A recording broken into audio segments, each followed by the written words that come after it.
For millennia, people have spotted mysterious objects in the sky. Most witnesses are ordinary, sensible people, startled at what they see. Many now report their encounters to government officials who deny any knowledge of UFOs. Conspiracy? Cover-up? Or an ominous miscalculation of the power of the unexplained?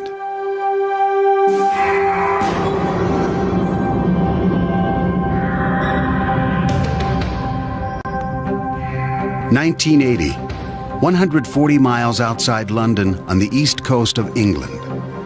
Woodbridge and Brentwater's naval bases under the command of the United States Air Force. Together they formed the largest tactical fighter wing in the world. The two bases were separated by a 3-mile stretch of heavy woods known as Rendlesham Forest. The backdrop for one of the most investigated UFO sightings in history. This is what it looked like just after midnight on December 27th. Woodbridge security supervisor, Sergeant Jim Penniston, rushed to the East Gate, where sentries alerted him to strange lights. My first thought on it was an aircraft downing, a possible aircraft crash. There was a color scheme of red and yellow and some white light. That's the reaction they get with chemicals. Penniston radioed back to the flight supervisor and was given permission to investigate. He and the sentries advanced into the darkness until they stumbled on a sight they could not explain. The air, for example, had a feeling of electricity in it. My feelings at the time ran from confusion to disbelief. I could not understand for the life of me what this could be. The craft itself measured approximately 9 feet by 9 feet, triangular in shape. It had no cockpit, as far as I could tell. There was no windows, just this very highly shiny, black, glass-like material. And I think the most fascinating part of it, at least as far as I was concerned as the investigator, was the fact that this had identifiable inscription, symbols on the side of it. Penniston says he approached the craft. It was warm when he touched it. Suddenly, it began to move, lifting up silently right before his eyes and disappearing into the night sky. Penniston claims he drew this sketch of the craft at a debriefing the next morning with the Deputy Base Commander, Lieutenant Colonel Charles Halt. The next night, Halt received word that the strange lights had returned. Well, the base commander and I looked at each other quite in disbelief. And I said, well, we both agreed we needed to put this to bed. Eager to debunk the entire affair, Halt collected a Geiger counter, night vision star scope, and a handheld tape recorder. Then, with a few men from the Disaster Preparedness Unit, he drove to the area where Penniston had seen the UFO. Soon, the portable lights they had brought mysteriously flickered and died. Halt, concerned for the safety of his men, ordered several of them back to the East Gate. With the rest of his unit, he walked into the forest checking radiation levels. He says they seemed unusually high. Suddenly, off in the distance, Halt spotted a glowing object. This is the actual recording Halt made of his UFO encounter that night. Okay, we're looking at the thing, we're probably about 200 to 300 yards away. It looks like an eye winking at you, and the flash is so bright to the star scope that it almost burns your eye. There's no doubt about it. This is weird. There's something very, very strange. And there we stood. Well, we didn't know quite what to think of that. But when we looked to the north, suddenly there were objects in the sky. And we watched this in awe. Suddenly the object came toward us at high speed. It moved directly toward us. I can't estimate the speed, but it moved very rapidly. Stopped and sent down a pencil-like beam at our feet. And just as fast as the beam appeared, it just clicked off, disappeared. I still have questions as to what happened. I really don't know what it was. I do know it was something strange, something that was controlled by some type of intelligence, and that's about all I really know. 2 weeks later, Halt described the incident in a one-page memo sent to the British Ministry of Defense. The British government never responded to the memo, but word of the encounter spread. 3 years later, UFO researchers pressured the Air Force commander to release the document under the Freedom of Information Act. Well, he released it. And the very next day I got to meet BBC One, BBC Two, ITV, German TV, Japanese TV, every local radio station. They were waiting on my doorstep at home and at the office. It was just unbelievable. News of the Rendlesham incident also generated enormous interest from UFO researchers and skeptics. Here was a case with highly credible witnesses, trained Air Force personnel. Tucson astronomer and retired U.S. Air Force pilot James McGahey is a UFO skeptic who investigated Halt and Penniston's alleged encounter. McGahey insists Halt mistook the beams from a lighthouse 5 miles away for a spacecraft. That object that was winking at him, which is on the tape, is clearly the lighthouse. Now he's looking at the lighthouse, I think, with a starlight scope. Now remember, here comes this beam of light. He's looking at this light with 100,000 times intensity. What it's going to do is it's going to burn out the image in the center, so it's going to become black. And that's what easily explains the beams and these other things. When Halt's tape is played against the flashing from the lighthouse, this seems to be the case. Right in this position here, straight ahead, in between the tree. There it is again. Watch, straight ahead off my flash back there. There it is. Hey, I see it too. I can't explain that. I really don't know. I never gave it any thought. I do know that the whole time we were out there, we could see the lighthouse. And the lighthouse was about 35 or 40 degrees off to our right from where this whole thing took place. Did area radar operators confirm the UFO sighting? Halt says maybe. They really didn't confirm they found anything. Although later I found out that when they reviewed the tapes, they did find some things on the tape. If he has a radar report, I'd like to see it, because I investigated this and I couldn't find one. Skeptics also suggest the Rendlesham UFO might have been a meteor, bright stars, or a Russian satellite that fell out of the sky that night. To me, this is just a case of where a number of people saw some lights, got a little excited, thought about UFOs, and all of a sudden everything they see is a UFO. The first night, it was a combination of a satellite reentry, a meteor fireball, and a police car driving around in the woods. The second night, it turns out to be a lighthouse, some microwave antennas, and some stars in the sky. We had a controlled landing. Apparently, there was no crater. We also had a craft that was able to take back off with absolutely no sound, which tells me high technology, and maneuver back through the tree line, rise over the trees, hover momentarily, and then take off at incredible speed.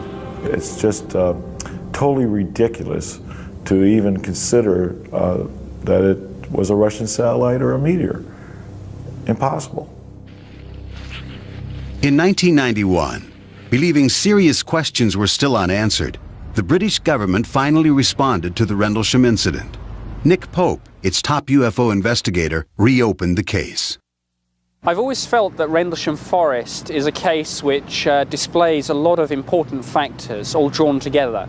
You have a multiple witness event. Those witnesses are trained military observers.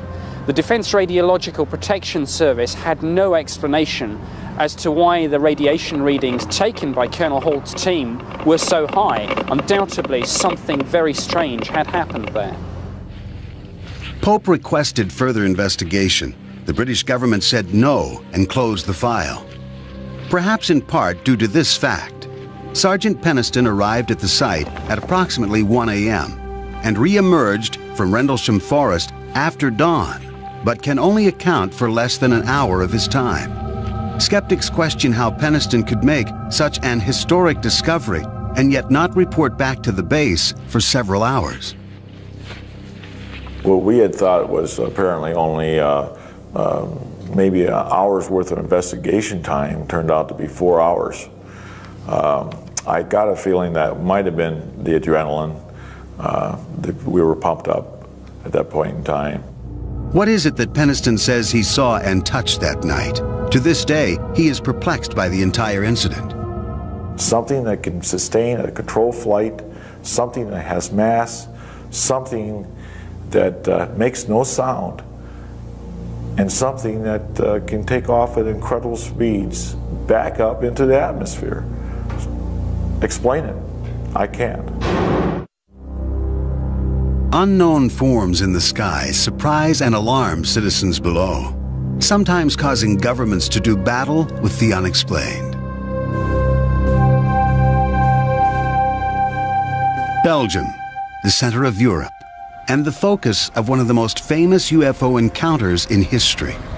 On the evening of November 15, 1989, police officer Francis Michelzik had completed a few hours of routine patrol in Anze Belgian village near the German border, when Michelzik says he looked up and became one of the first witnesses of the Belgian wave.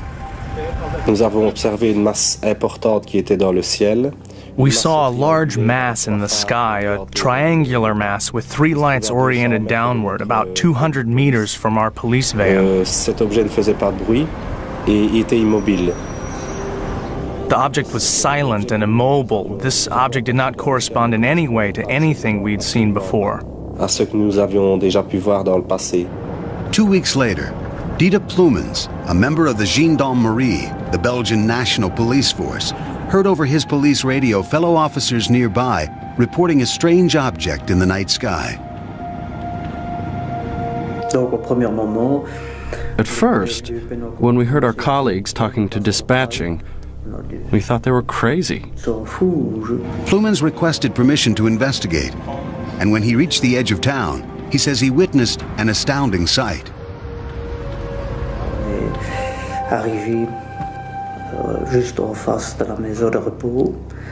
We stopped right in front of the nursing home, and there was an immense object over our heads. The object had three lights at its extremities and a blinking red light in the center.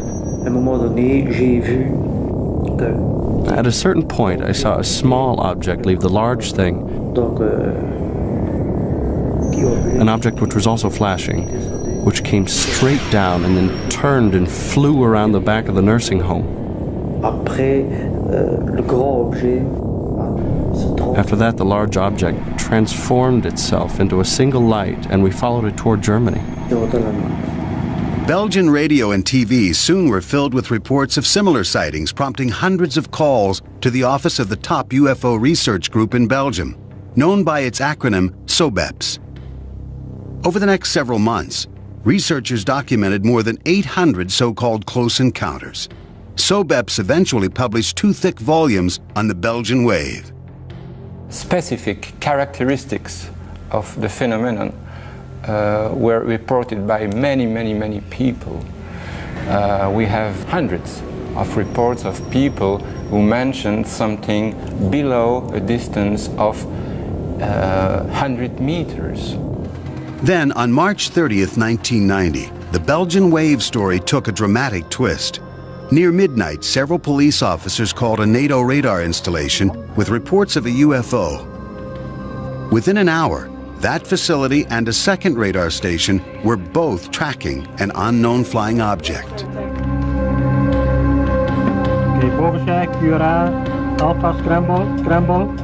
The chief of operations for the Belgian Air Force, Lieutenant Colonel Wilfred de Brouwer, ordered ground command to scramble a pair of F-16 fighter jets armed with missiles.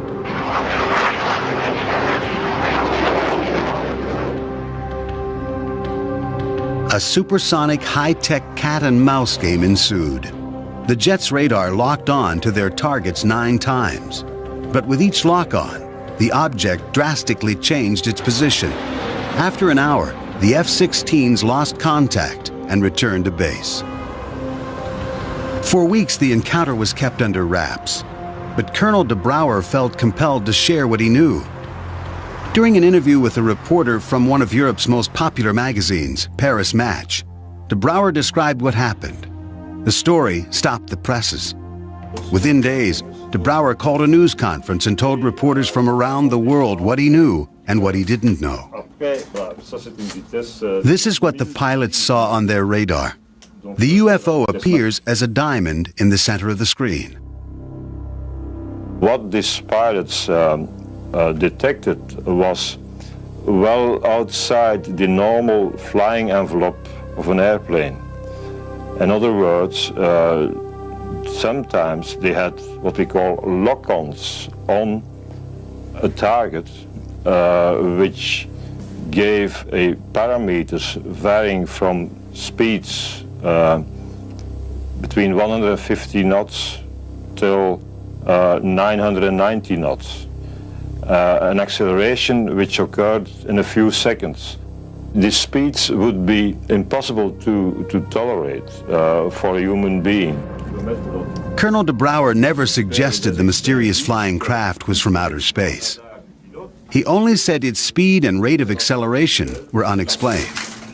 Over the next few months, the sightings became more sporadic, and the Belgian wave came to an end.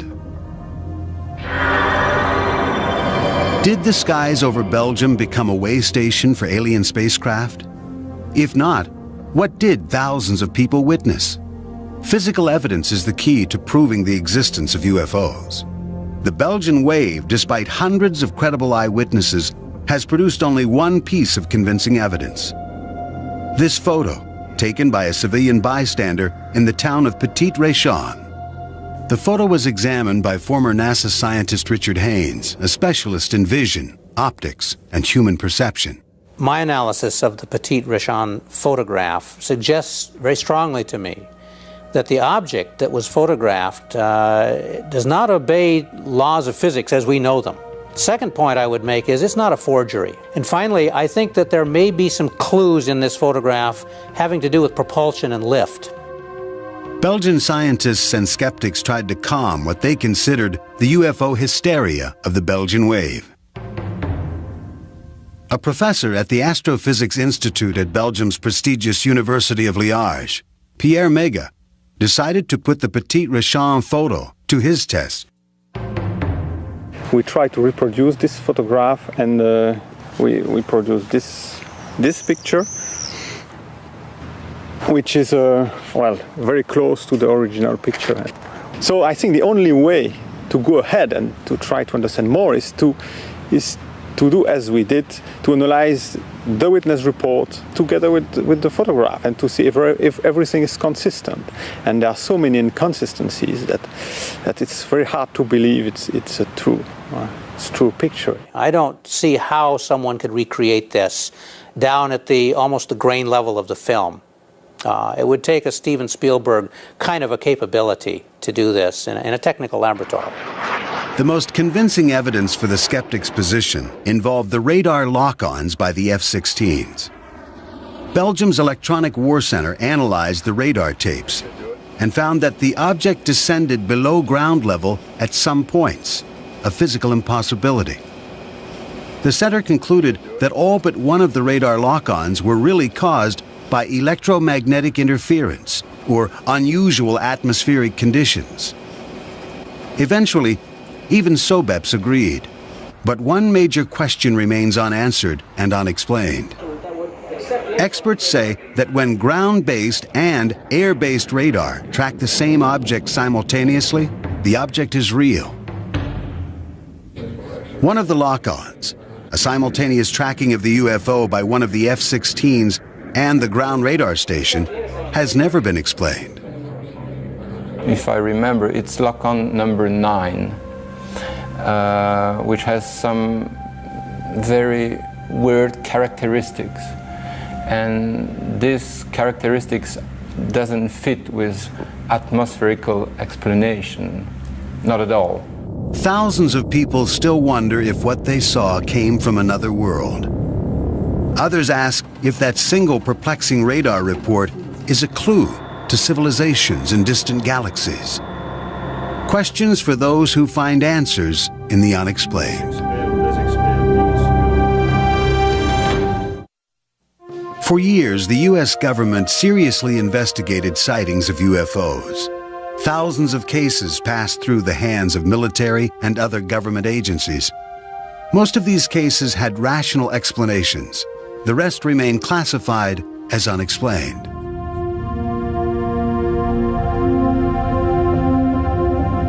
"50-year-old Polish immigrant and amateur geologist Stephen Mahalik looked forward to his weekend getaways alone in the Falcon Lake area, 90 miles east of his home in Winnipeg, Manitoba. This was Mahalik's favorite prospecting site. Around noon on May 20th, 1967, as he examined a quartz formation, Mahalik was distracted by some unruly geese. He looked up and was transfixed. He says he saw two cigar-shaped objects glowing red in the sky. The following is a recording Mahalik later made of what he saw next.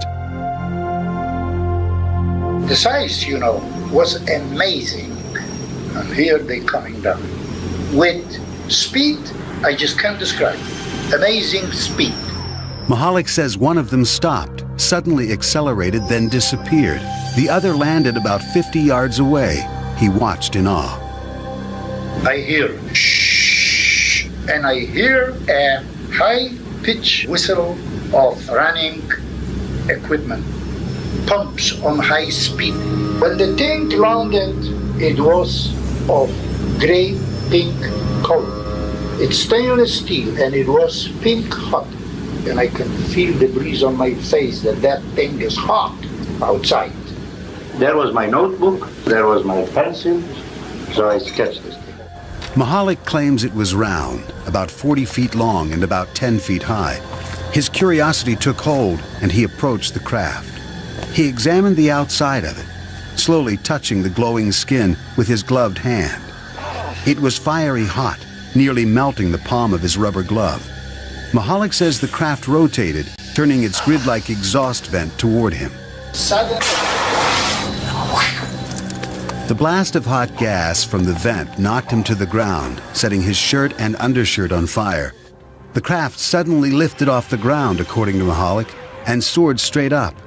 He threw his burning shirts to the ground, dazed and in severe pain from burns to his chest and stomach. Mahalik says he wandered around for what seemed like hours before he managed to gather up his supplies.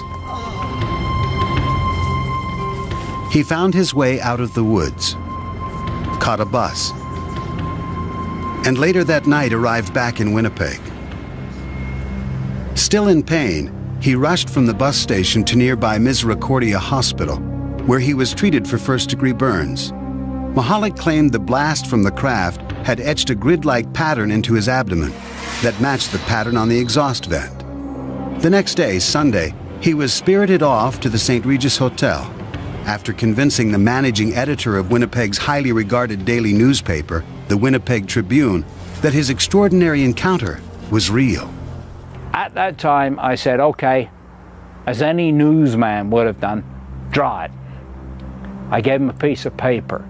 I think that drawing has become the most famous UFO piece of evidence in the world today. He sat down, he drew it in front of me. I hid it. I talked to him. I called doctors, I called police, and I sure as hell didn't want the Winnipeg Free Press getting the story. Monday's edition of the Tribune led with this headline: Mahalik soon became a sensation worldwide. What followed was one of the most intensely examined UFO cases on record.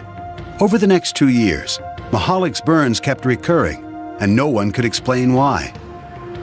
He was examined by more than a dozen physicians in Canada and the United States, including doctors at the Mayo Clinic. An investigation by the Royal Canadian Air Force concluded that the abdominal burns sustained by Mr. Mahalik remain as unexplainable as to the source of the burn. The Mayo Clinic psychological report concluded that Mahalik was not prone to delusions, hallucinations, or any type of emotional disorder. Perhaps the most influential investigation was conducted under the auspices of the United States government. The chief investigator, physicist Roy Craig, is now retired and raises llamas on his Colorado ranch. His job was to examine UFO reports and find physical evidence. We responded to the Falcon Lake report as soon as we could. Now, there's no value in seeing a landing site that somebody's had a chance to go back and prepare for me to look at. But if we could get back and find a landing site that had not been seen by anyone else or been altered by human beings, there may be something there that we could use as real evidence that he had a real experience. I mean, comparable with the appearance of human beings on Earth. 2 weeks after the encounter, Craig flew to Winnipeg and joined Mahalik on his first return to the landing site. He guided us on what he said was a big search for the site. Actually, we just roamed around in haphazard circles, coming back to about where we started, and didn't go very far at all. He was trying to give us the impression of leading us on a search for a site. And we all concluded that the site probably did not exist. With no apparent physical evidence, Craig classified the case as without merit. The American investigation was over. University of Manitoba astronomer Chris Rutkowski, believing the government reports left many questions unanswered, launched his own investigation. In 1994, he published The Falcon Lake Case, Too Close an Encounter, in the respected Journal of UFO Studies. The terrain around the site is very rugged, very rocky. The brush is very, very dense. The trees all look alike. The rocks all look alike. And to a person who's disoriented, not feeling very well, it might be very, very difficult to find the exact site after some period of time has elapsed. Skeptics, disagreeing with Rutkowski, also do not believe that Mahalik would make physical contact with an extremely hot object he assumed was a UFO. But this does not surprise his son. He is the kind of fellow that fear is not in his vocabulary. Not that he's a fearless man, but that when he sees something he doesn't understand, he doesn't fear it. He just chooses to understand it. Skeptics wonder why no one else saw the craft. I talked with the people who were in charge of managing the fire tower. It was manned at that time, and the people were absolutely certain that there was no way that two vehicles like he described, glowing as they were, could fly into that space and out again. There was no way that that could happen without their seeing it. My conclusion on that case is that all the evidence that I found pointed toward hoax rather than a real experience. And not even a skillful hoax, a very inept hoax. Mahalik became bedridden and incapacitated in the 1980s. Was this hard-working and devoted family man capable of crafting such a hoax?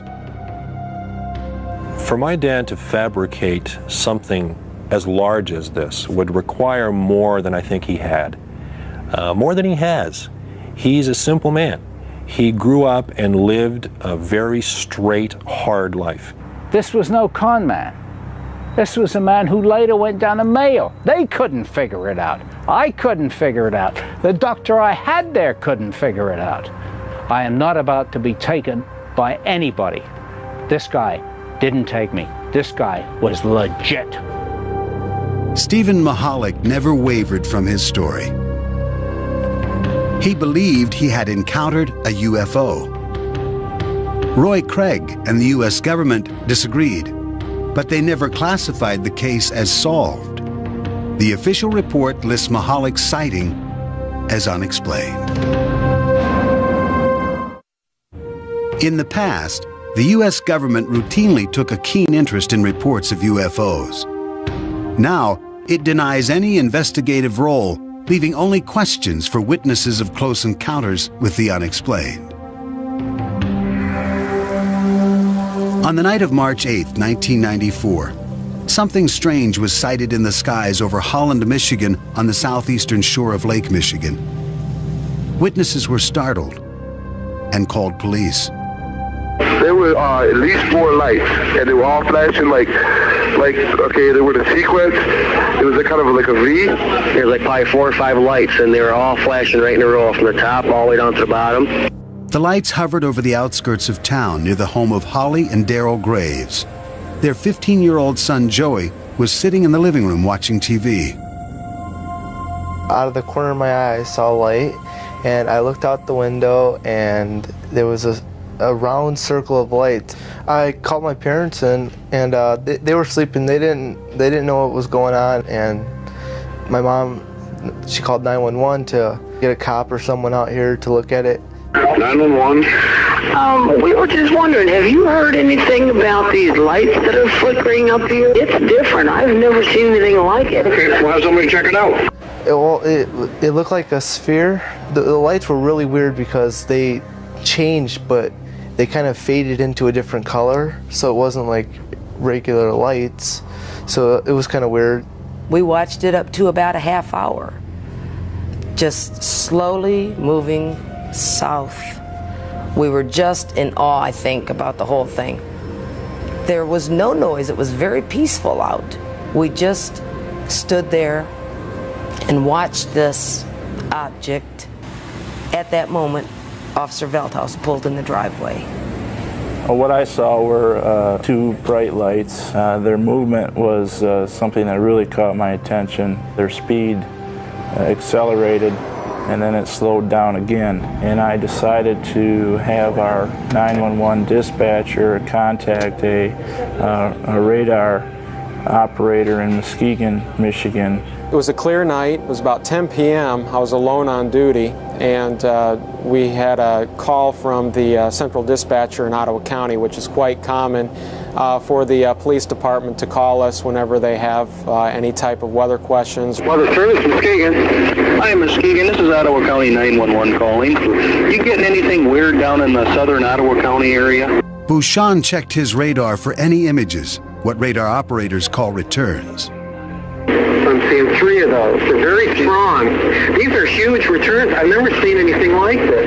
Not even when I'm doing storms. This is really weird. These are bigger than planes. They're about over center of Lake Michigan, 3 of them in a triangle. What was extraordinary about this case was that radar apparently detected the object at the same time witnesses saw it. It is a level of confirmation rarely achieved in reported UFO sightings. Airplanes look like they're moving. These were just sitting still. And then a few minutes later, they would disappear from one spot and show up somewhere else. I really didn't know what it was. Strange lights in the night sky, moving at otherworldly speed. The image confirmed on a radar screen. Was this finally convincing evidence of a technology far beyond our own? Had alien spacecraft paid a visit to Holland, Michigan? There was no explanation for these sightings. A reporter for the Muskegon Chronicle, Michael Walsh, decided to investigate for himself. He too found the story remarkable. We've had past articles where people have reported some strange phenomena, especially at this time of year. But not once did we ever have any dual confirmations, visual plus the radar. Talk about a meeting. Okay. Others began looking into the incident, fascinated by the radar confirmation. A professor of natural sciences and, at the same time, the editor of the Journal of UFO Studies, UFO researcher Michael Swords met with radar operator Jack Bouchon. We went into the radar room. This young fellow really knew how to use the equipment. He would show us the difference between a hard count of something like an airliner and a soft response of something like a storm cloud. And it was obvious this was an extremely competent operator. Skeptics point out that Bouchon was still a Weather Service intern at the time of the sighting. California engineer and skeptic Robert Schaefer thinks he can explain what the images really were. The National Weather Service says that they tracked the number of objects over Lake Michigan, but of course not everything that turns up on radar is a solid object. Radar is subjected to mirage conditions of various kinds. Schaefer believes that the sightings over the lake can be explained by a natural phenomenon, which usually happens over Lake Michigan in the spring. Warm air moves over the cold waters of the lake. The layer of cold air trapped beneath the layer of warm air creates a mirror effect in the sky by bending the light. This effect is called a temperature inversion. One of the best-known investigators of UFO sightings, Philip J. Klass, is a technical journalist for Aviation Week in Space Technology and an expert on radar systems. Ground radar, especially during temperature inversion conditions, the rays can be, instead of going straight out, they can be bent downwards, so where you get echoes from the ground. We're trained to know the difference between temperature inversions and, for instance, precipitation, because they appear to be the same thing. Klass says that since Bouchon was using old linear radar, not the newer Doppler radar, the images were probably atmospheric tricks. It is a weather radar. It is not designed, especially, to detect metal objects or aircraft. These returns were not only hard returns, but they showed up in this geometric pattern. And that when, say, the lead return would move out into Lake Michigan, the other two would stay behind. Then they would move to reform the triangle. In fact, according to Muskegon Chronicle reporter Michael Walsh, most of the UFO witnesses did report strikingly similar patterns, shapes, and sizes. I believe that each of them sincerely believed what they saw was something extraordinary. That's not to say that it's extraterrestrial or paranormal. It may very well be a very physical manifestation of something that we don't yet know about. There is no consensus on what the UFOs over Holland, Michigan might have been. Skeptics point to a temperature inversion and its effect on both the lights in the sky and the radar on the ground. Witnesses, including a Weather Service radar operator, say they know they saw something real. But what was it? I have no idea. Personally, I'm not sure what I saw either. Well, it was a UFO. I was like in awe. Do these eyewitness accounts and the radar confirmation merit further investigation? The government answered that question long ago. It says no, leaving this encounter one that may forever remain unexplained. Since the 1940s, believers in the unexplained have charged the U.S. government with conspiracy and cover-up. In the 1990s, those charges concentrated on a super-secret military base.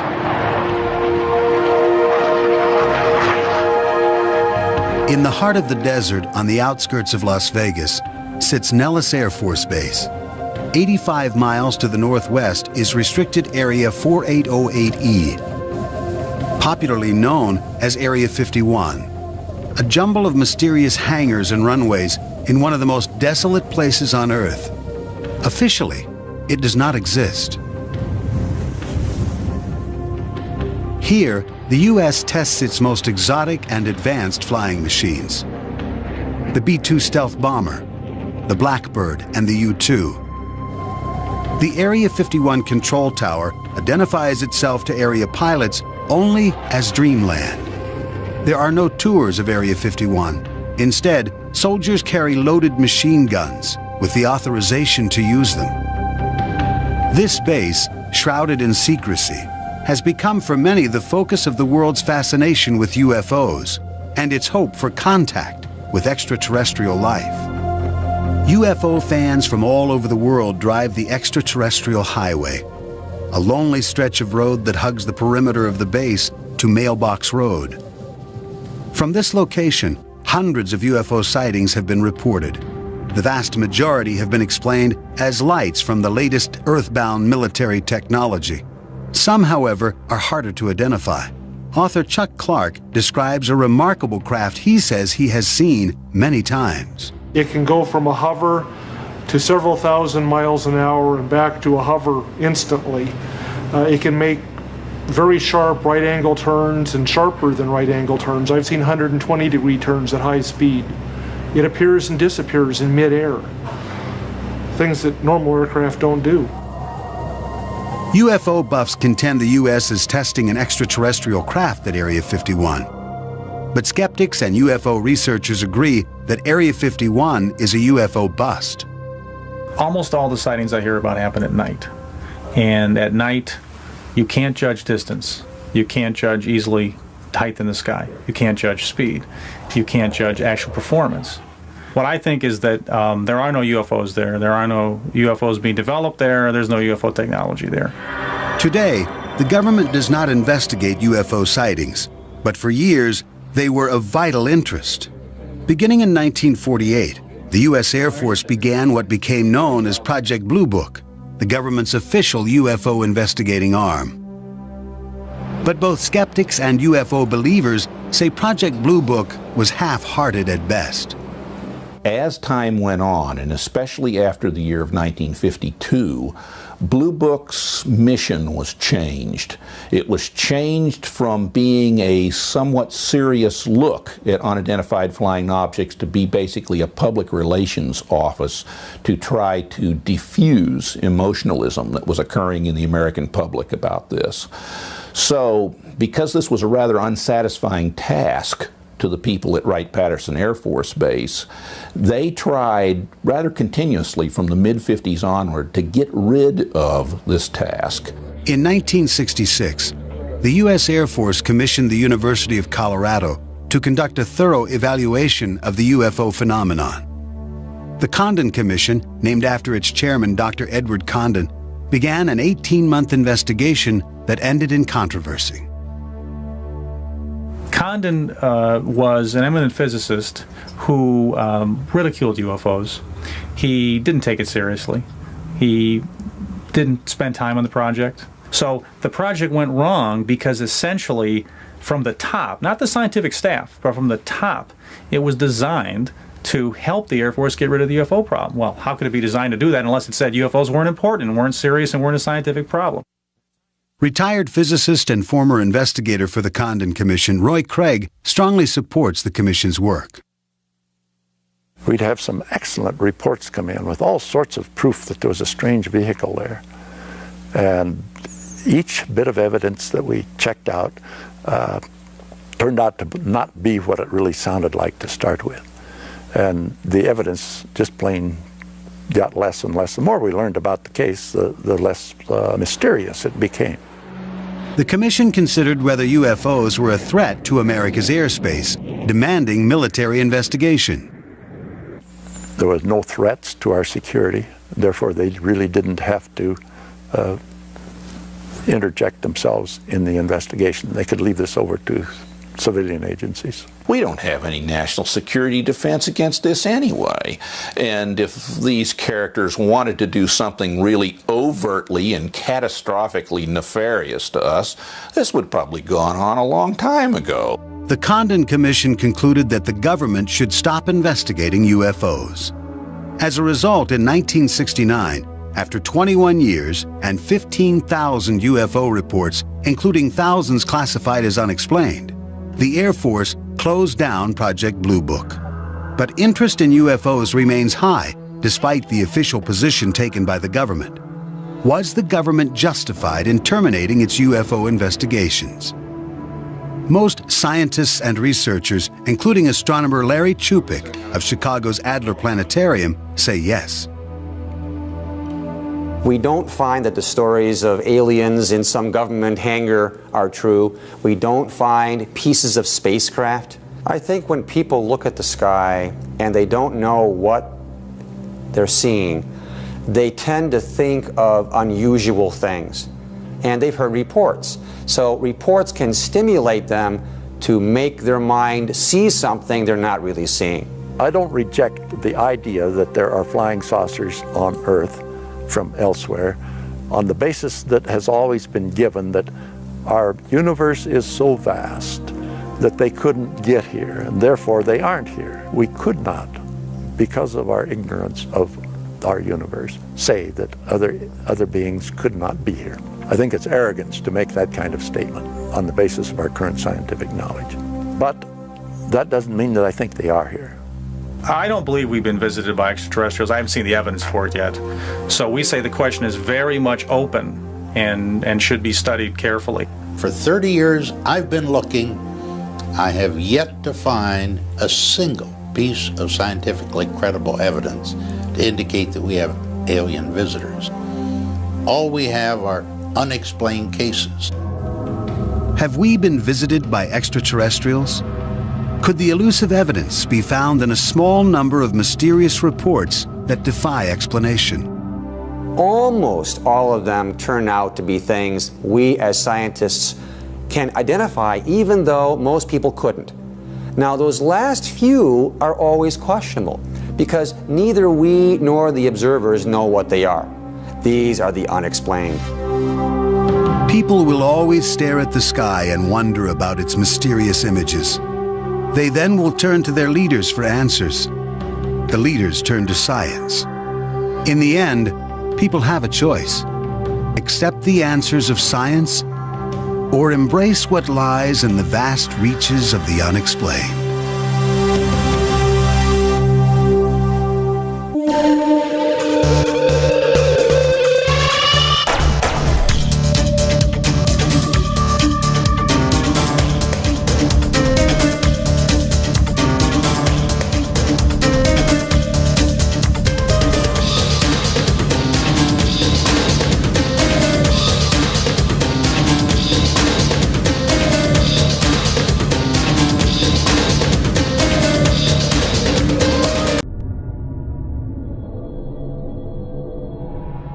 The vast expanse of Nevada's Badlands stretches endlessly to the horizon. Hidden within these mountain strongholds are some of America's deepest and darkest secrets. Secret aircraft and the other legends of Area 51. Among these sandstone canyons today, there's a new glimmer of truth. Shrouded in mystery, it's a story that demands to be told.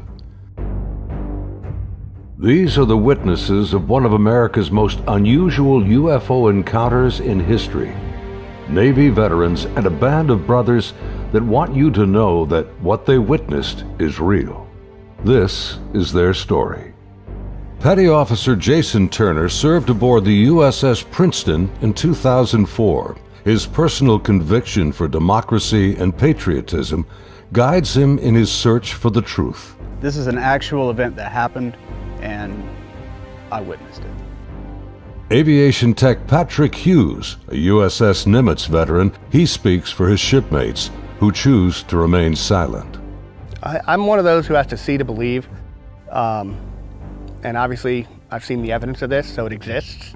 Top Gun Air Intercept Controller Kevin Day and Fire Controlman Gary Voorhees, both from the Penniston, served together in the ship's Combat Information Center. They saw them first, whatever it is they are. They wanted to show themselves, whatever they were. I don't think they wanted anything really to do with us. They were literally breaking the laws of physics in my eyes.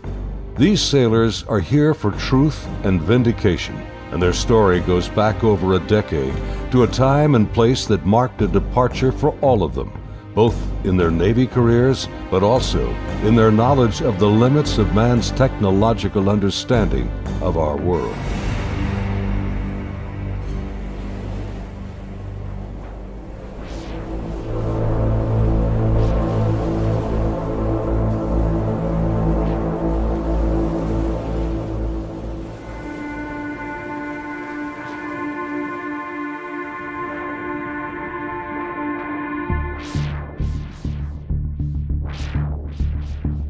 Looking out over the ocean toward the horizon, sun, sea, and sky form an endless vista, a never-ending cycle of tide, wind, and waves.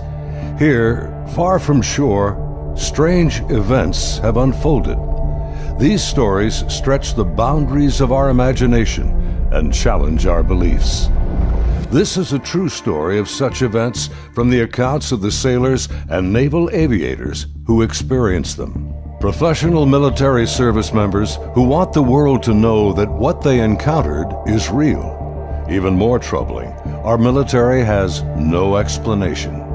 The answers seem to elude everyone, like reflections on the waves, yet they are out there.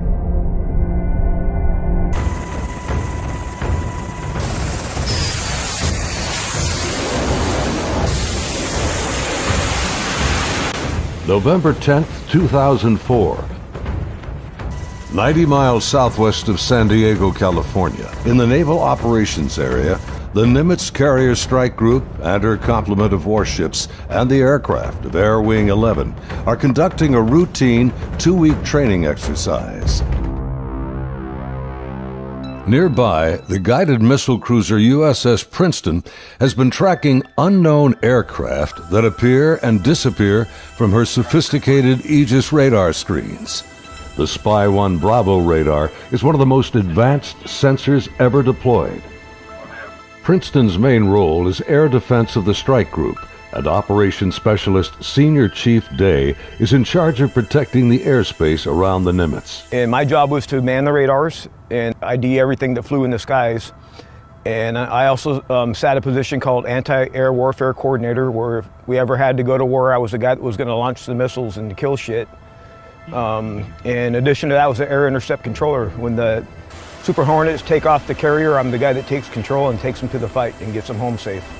Air, tactical air. And there was a lot of experience in that room. The captain had 28 years, I had 18 years. And the Aegis ship is our newest weapons system afloat. It's got the Spy 1 radar system, phased array radar system, and I was an expert on that. Inside the Combat Information Center, Chief Day's attention is focused on a group of unknown aircraft on the Spy 1 screen. He's trying to identify them. I was on watch, and we were probably 100 miles, I forget how far exactly that day we were, off the coast of San Diego southwest, kind of off the coast of Mexico, Baja. And I started to notice these weird tracks that were popping onto my radar coverage right about on San Clemente Island. And the reason why I say they were weird, because they were appearing in groups of 5 to 10 at a time, and they were pretty closely spaced to each other, and they were 28,000 feet going 100 knots tracking south. And in the back of my mind, I'm thinking, you know, that's kind of odd. I mean, I don't know anything that flies like that. They weren't on the comm air routes, the commercial airline routes. I wasn't really that concerned about them. I didn't consider them hostile for any reason at all. Another watch or two, as I'm watching, the same formation appeared again. And over the course of 3-4 days, it probably counted up to that point, groups of 5 to 10 at a time. There were probably 50, 60 tracks by then. Today, Kevin and Gary are still looking for answers. They've known each other for over a decade since their Navy days. Gary was a third-class petty officer and fire controlman back then. I worked on the Aegis computer system on a CG-59 guided missile cruiser, the USS Penniston. I'm in charge of CEC and data recording and maintaining and operating all the mainframes that run the system. They're both becoming increasingly frustrated in their attempts to ID the strange aerial objects, which have no transponders and fit no known flight profiles. The guys that work on the Spy 1 Bravo radar, they had come across and said they needed to take the system down for recalibration because they were getting clutter or ghost tracks, and they needed to recalibrate to get rid of them. Then once they did finish all that recalibration, bring it back up, the tracks didn't disappear. They were still there, but they were actually sharper and clearer. They were doing diagnostic tests on everything we had to make sure it was not a system malfunction. And it turned out that it wasn't. These were actually real objects. I had the highest spy track quality possible on these contacts. In this situation, I actually started recording on all 4 tapes at the same time. That way, it was a one continuous loop, and I was just replacing them as they were, becoming full. We failed utterly to identify these things. It didn't meet any of the parameters for anything that was known. In some cases, they seem to descend from space and then suddenly plunge to near sea level in seconds. Coupled with the unidentified nature of the craft and lack of clearance, these extreme flight observations are very troubling to the crew assigned to protect the carrier group from aerial threats. Sunday, November 14th, morning. The Nimitz deck crew is busy launching FA-18F Super Hornets, helicopters, and E-2 Hawkeye early warning planes. The mission? Simulated air defense, or ADEX training over the Pacific. The winds are calm, the skies are clear, a near perfect day for flying.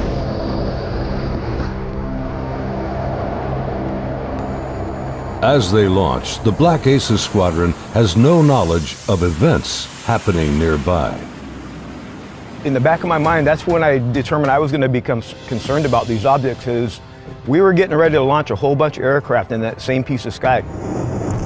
Fast Eagle climbs out to 20,000 feet and heads to the cap station about 40 miles south of the carrier.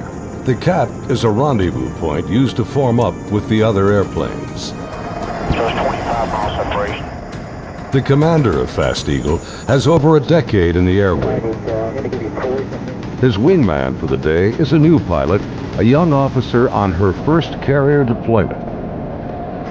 She's paired with a senior pilot, her backseat weapons system officer for the mission. He will manage navigation and the advanced radar and targeting pods on the aircraft.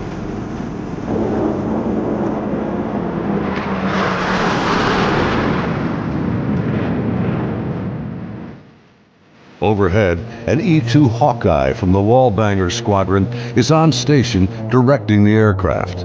Banger provides eye-in-the-sky command and control during carrier flight operations. Back in the Combat Information Center on Penniston, the mysterious objects are back. And today is the first time Senior Chief Day has jets in the air that can intercept the mysterious aircraft. Seeing these contacts, Captain Smith orders me to intercept one of them. So I went back to the console. I picked the closest one that was to us, and I had intended to let the Hawkeye do the intercept because I already had control. It was just easier. Day briefs the captain, and they agree to send the Hornets.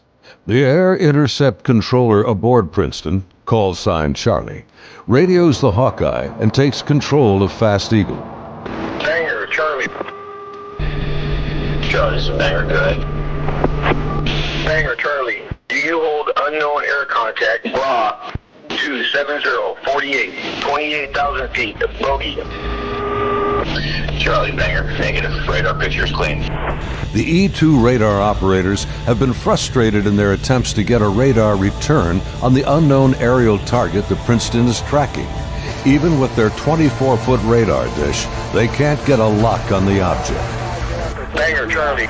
Transfer Fast Eagle flight to Charlie Control, button 13. We have a real-world tasking for them. Charlie, Banger, roger. Fast Eagle, Charlie, stand by for real-world tasking. Charlie, Fast Eagle, send it. We vector towards that position in the sky, and real quiet on the radio. I'm just giving them bra calls, which is bearing range altitude, to these unknown bogey group. And basically I'm just telling their crew where the object is, the bearing from them, and the range from them, and the altitude, so they can drive towards it. Contact bra 270-41, 20,000 feet, bogey, snap, 270, over. Roger, bearing 270, 41 miles. 100, go trail. 100. Stay 12,000 pounds. Cleet, do you have it? I'm trying to get a track on it now. They said link 16, but my radar picture is clean. The next radio call takes everyone by surprise. Fast Eagle 110, say loadout. 110, what's your weapons loadout? I got a tactical action officer, the TAO, jumps on the radio. Her name was Lieutenant Elders, and she just point blank asked the Fast Eagle flight if they were carrying any type of weapons. And there was a stunned pause on the radio. Wings clean, Penniston. We just have CADAM training missiles, and they're not coming off the rail. We're in an exercise environment, and the last thing we wanted to do is start shooting stuff. Now the controllers have the pilot's undivided attention. Normally, the squadron doesn't carry live ordnance when training. What do you guys think that was about? What, about the loadout? I have no idea. Maybe it's drug runners or something. Yeah, it could be. Or a lost assassin out of SoCal. I don't like this. Fast Eagle, Charlie, contact bra 160-34, 8,000 feet, bogey.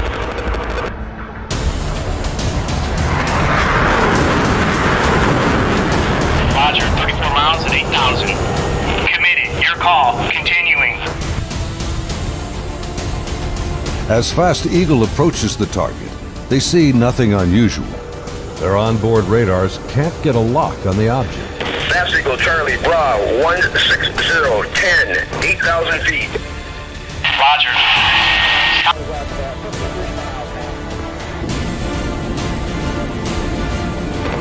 Fast Eagle Charlie, merge plot.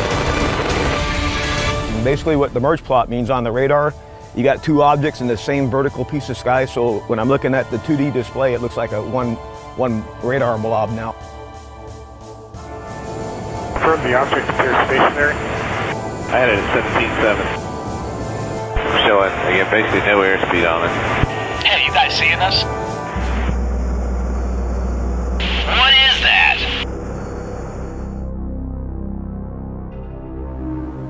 As the Super Hornets approach the target, they see a disturbance on the ocean surface. It's about the size of a 737, and it looks like something could be just below the surface. 100, anchor here, Angels 2-4. Roger. Charlie, Fast Eagle. We're observing something in the water here, possibly aircraft in the water at the merge plot, just north of our position, about 2 miles. Charlie, roger. I'm descending to Angels 14 to take a look. Do you think that's our unknown? Man, not sure. Radar's clean.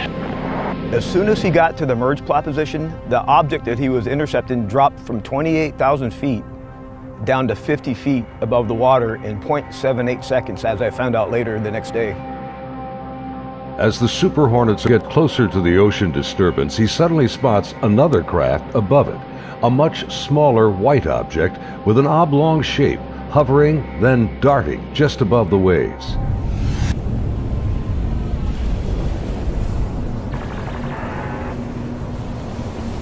The object is moving around erratically, seemingly focused on the white water.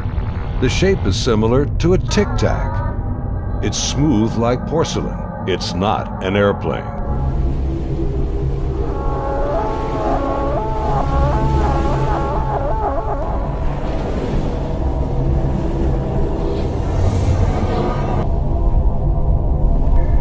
Suddenly, the object begins to rise into the air.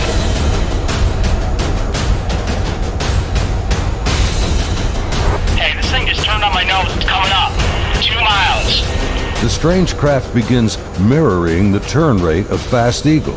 Tower 1 Vulgate, 287, 2 miles, Angels 5. The object is now at his 3 o'clock position as he continues to turn with it. He's turning hard, 3,000 meters. We had the external communications in the speaker in combat so everyone could listen to it. And the next thing I hear in the radio going, oh my God, I'm engaged, I'm engaged. 1,000 meters, he's southwest, Angels 8.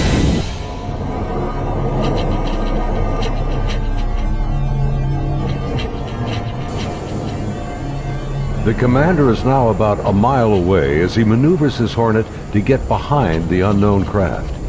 It's about the size of an F-18, about 47 feet long, and it has no wings. As the dogfight unfolds, he quickly turns and dives to bring his jet's nose ahead of the object to close the distance.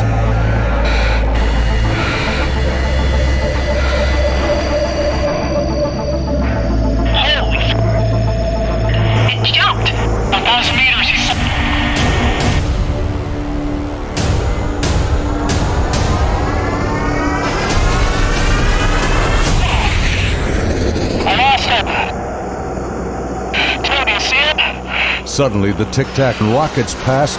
It's gone beyond the horizon in the blink of an eye. I saw it go 137. No tally. That didn't just happen. Say again. Fast Eagle Charlie, sir, you're not going to believe this, but the bogey group is now back at your cap station.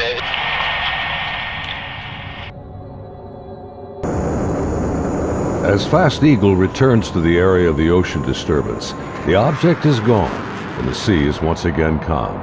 Soon, they land on the ship.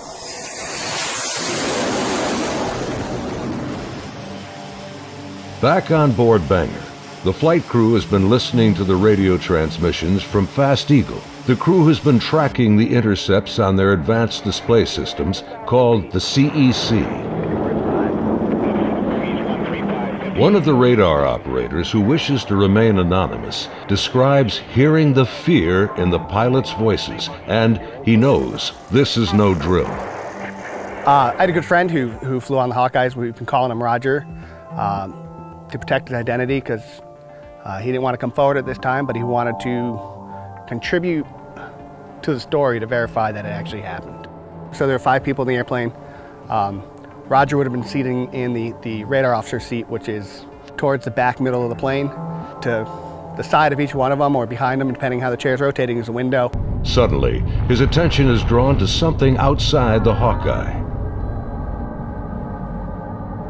He and the entire crew watch in disbelief as a tic-tac object suddenly forms up on their E2 and then just as quickly shoots away from sight. The crew is left in disbelief.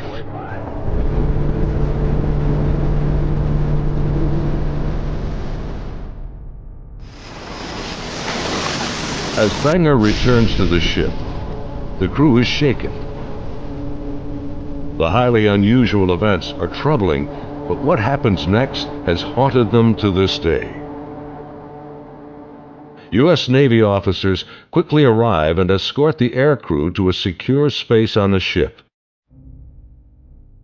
As the crewmen begin to take off their flight gear, an officer begins the debriefing by telling them this event did not happen, and they are given non-disclosure agreements to sign. They are warned to never discuss this event again. Again, we're preparing for the air defense exercise. Now we got all the squadrons launching off the carrier because they're all up going to do their functional check flights.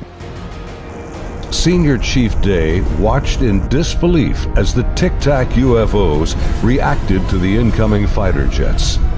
All the objects in the sky, they all dropped out of the sky, from 28,000 feet down to 50 feet. Based on the Spy 1 Bravo radar system, the object descended at over 24,000 miles an hour. It was unbelievable because normally what would happen if a normal aircraft did that? First of all, it would fly apart. It wouldn't be able to withstand the G-forces, and there would be multiple sonic booms. It would be boom, boom, boom, boom, boom, boom, boom, boom, boom, and this did not make any sonic booms. From what I observed, I saw that it went from, right around between 25 and 30,000 feet down to sea level and below sea level. Contact, tag number 042. Below sea level was confirmed to me by the actual sonar techs that were in combat, in communications with other techs that had said they had an active track on it under the water.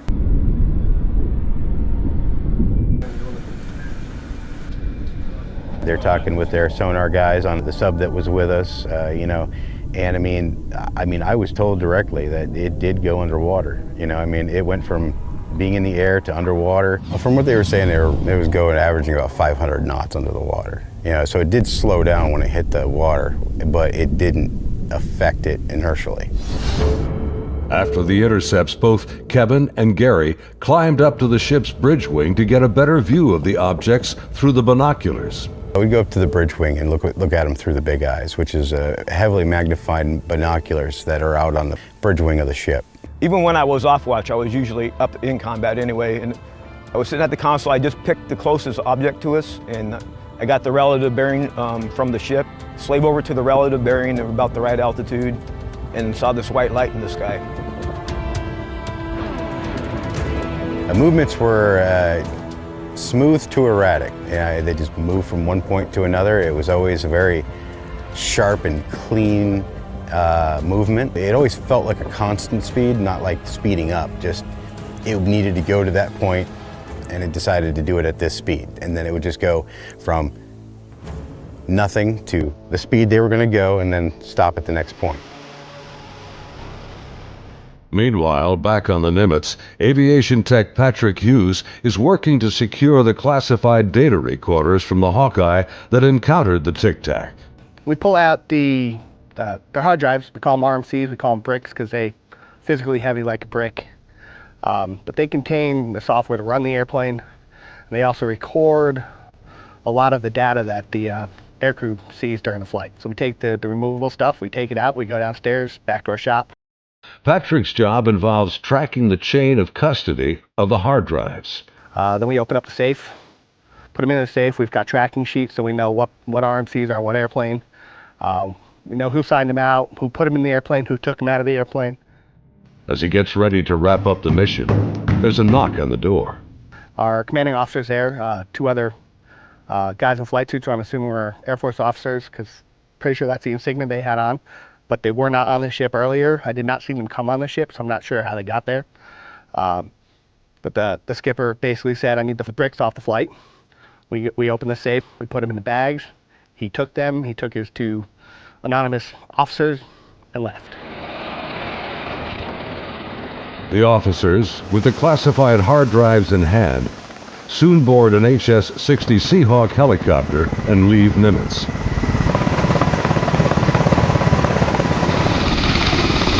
Soon thereafter, Petty Officer Voorhees has his own visit by unknown officials on the Penniston.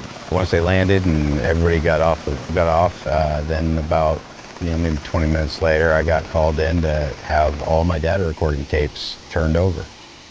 And then also told that I needed to reload CEC because it had been wiped. So it was, so I turned over all the tapes, and then they also said if there's any even blank tapes to erase anything else that's in the shop. Well, they were plainclothes people that came aboard on the helicopter.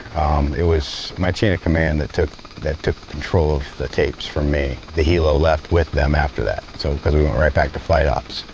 The link between the tic-tacs and these men is unknown. How they became aware of the UFO encounters and how they arrived so quickly on board after the event is also a mystery. The video you are now watching is the actual gun camera FLIR footage of the tic-tac taken by a later flight. This is the first video ever released by the U.S. government showing military planes engaging UFOs. The advanced targeting pod, known as FLIR, works in both TV mode and infrared mode. The film reveals no control surfaces, no exhaust plume, a uniform heat signature, and no visible means of propulsion. Gary and his shipmates saw the FLIR film on their consoles and on the secret LAN aboard the Penniston. It was a much clearer video. You could see the shape of the ship. You could see it, moving. I tried to go and get a disc to come make a copy of it, and by the time I got back, it was already off of our hard drive, off the secret LAN. No access to it whatsoever. Petty Officer Jason Turner also saw a much higher resolution version of the FLIR film showing strange appendages extending from the object. But it did have some protruding at the bottom of it. I couldn't tell if they were curled back or straight down. Jason says the video was approximately 10 minutes in length and much longer than the video that has been released. I saw this video playing and I'd ask him, is this what we're training, or what's part of this training that we're going through? And he said, no, this is real life. And when I saw it, it was a very clear image, a very clear video, and this thing was going berserk, like making turns, like it's incredible. The amount of G-forces that it would put on a human that this thing was doing. The jets were like trying to trail this thing, and it would just run off and leave them. It would just poof, gone, and then it would come back, and then you would see it, and then it made a maneuver, like they were chasing it straight on. It was going with them. This thing stopped, turned, and just phew, gone. That's the only way to describe what it looked like. Dude, this is a fucking drone, bro. There's a whole fleet of them. Look on the ASA. My gosh. Just 11 years later, fighter jets from USS Roosevelt filmed this anomalous object in 2015. Well, if there's look at that thing. It's rotating. Like the Nimitz encounter, they too were conducting routine training when fleets of UFOs were encountered by the pilots. The Nimitz encounters remained cloaked secrecy for over 13 years. The first-hand testimony about UFO sightings is practically unheard of from military service members. Thanks to the brave and honest accounts of the sailors and naval aviators who have come forward to relate their experiences, and of the remarkable videos they filmed that day, the silence has been broken. I dealt with this all on my own for many, many years. and it was not a very pleasant journey to go through, because no one really believes you. But now things have changed, and anyone out there that's struggling with this and wants to reach out, there is now a group that you can reach out to and get help and support and vindication. It's honestly been a little relieving to be able to actually talk about it and how important that event really was, and not just keep blowing it off. There's people out here that really need to know and want to know, and you have the support of me and Kevin and my other shipmates that have come forward and decided to talk about it. My role is to describe the story and convince people that yes, this event really happened and these objects were really real, but what they are, I have no idea. It is something. I want to know what it is. That's the whole reason I chose to come forward to contribute to the story, because there is a story here, there is more information here. And the more of us that talk about it, the better chance of the full story coming together. And it's vindication for us that other people are looking into it, and we finally tell our story and people listen. If you need to get a hold of us or would like to talk to any of us, Kevin, me, or any of the other guys that have come forward, there'll be an email address at the end of this video that you can contact them and they can get a hold of us. If you or someone you know has witnessed unknown objects from military ships or planes, please contact us at the address on your screen. You can remain anonymous. As we strive to understand these encounters and come to terms with what they mean, there's something far beyond the horizon and the limits of our comprehension waiting for all of us.